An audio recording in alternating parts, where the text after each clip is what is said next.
السلام عليكم ورحمة الله وبركاته. أهلا وسهلا بكم في فيديو جديد إن شاء الله تستفيدوا بيه.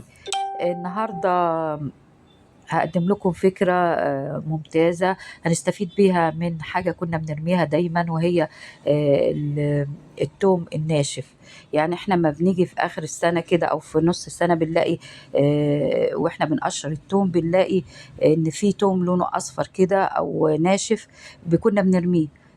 بصراحة كنا في أيام والدتي الله يرحمها واحنا صغيرين كنا بنرميه، لكن مع الوقت طبعا اكتشفنا ان التوم ده مفيد جدا، وان هو يعتبر نوع من التوابل الحلوة جدا اللي ممكن نضيفها لأي حاجة بنستعملها، سواء بنستعملها في الشوربة، بنستعملها مع التتبيلات، مع تتبيل الطيور، مع تتبيل البانيه.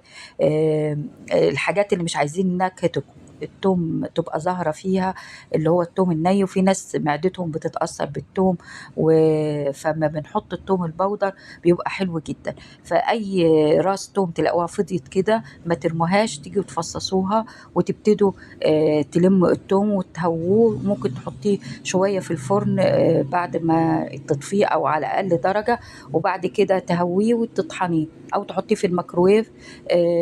هيبقى يطلع لك أحسن توم، أحسن بكتير جدا وأنضف من التوم اللي بتشتريه بودر من بره. أولا بيبقى صحي ونظيف وكمان كامل القيمة.